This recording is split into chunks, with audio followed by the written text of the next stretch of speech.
भारत के पड़ोसी मुल्क बांग्लादेश में सेना ने तख्ता पलट कर दिया। यहाँ भड़की हिंसा ने पूरे देश के हालात बिगाड़ दिए। इस बीच सेना ने प्रधानमंत्री शेख हसीना को 45 मिनट में देश छोड़ने का हुक्म दे दिया था। बांग्लादेश आर्मी चीफ के अल्टीमेटम के बाद शेख हसीना के साथ उनकी बहन ने भी राजधानी ढाका को छोड़ दिया है। बांग्लादेश के सेना प्रमुख वकार उस जमान ने देश की प्रधानमंत्री शेख हसीना से जनता की भावना का ख्याल रखते हुए इस्तीफा देने के लिए कहा था। इसके तुरंत बाद शेख हसीना ने इस्तीफा दिया और देश छोड़ने में भी देर नहीं लगाई। वो हेलीकॉप्टर लेकर फौरन भारत पहुंच गई। यहाँ उनका चॉपर अगरतला में लैंड हुआ। ऐसे में आपके मन में सवाल उठ रहा होगा कि आखिर ऐसे हालात क्यों पैदा हुए, हिंसा क्यों भड़की थी, आखिर क्यों शेख हसीना को देश छोड़कर भागना पड़ा। বিভিন্ন অরাজক পরিস্থিতির সৃষ্টি হয়েছিল, জানমালের ক্ষয়ক্ষতি হয়েছে, দেশের জনগণের অনেক সম্পত্তি ধ্বংস হয়েছে। তো সেগুলোকে রক্ষা করার জন্য মূলত এবং জনগণের নিরাপত্তা দেওয়ার জন্য আমাদেরকে সেনাবাহিনীকে নিয়োগ দেওয়া হয়েছে। তো আমরা নিয়োগপ্রাপ্ত হয়ে আমরা ডিপ্লয় করেছি। 48 ঘন্টার মধ্যেই আমি মনে করি যে একটা স্বাভাবিক পরিস্থিতি ফেরত এসেছে। बांग्लादेश में आरक्षण के मुद्दे को लेकर कई बार हिंसा भड़की थी।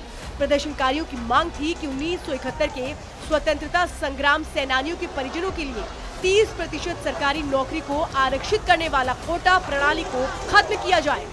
पहले जब हिंसा भड़की थी तब कोर्ट ने कोटे की सीमा को घटा दिया था। सुप्रीम कोर्ट ने कोटा घटाने का फैसला किया तो चीजें ठीक होती दिखी, लेकिन रविवार को हसीना के इस्तीफे की मांग करते हुए लाखों की तादाद में लोग सड़कों पर उतर आए और कमान शेख हसीना के हाथ से बाहर हो गई। हिंसा में कुछ घंटों में 300 लोगों की मौत हो गई और अरबों की संपत्ति को आग के हवाले कर दिया गया।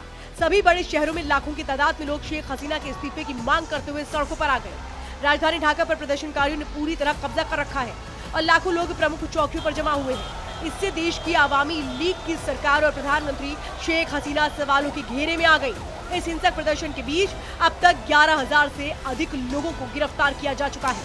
हालात काबू से बाहर हुए तो शेख हसीना ने सड़कों पर सेना को उतार दिया था, लेकिन हालात सुधरने की बजाय और बिगड़ गए। इधर अधिकारियों ने दावा किया कि प्रदर्शनकारियों ने पुलिस स्टेशनों, सत्तारूढ़ पार्टी के कार्यालयों और उनके नेताओं के आवासों पर हमला किया और कई गाड़ियों को जला दिया। सरकार ने Meta platform, Facebook, messenger, WhatsApp और इंस्टाग्राम को बंद करने का आदेश दिया।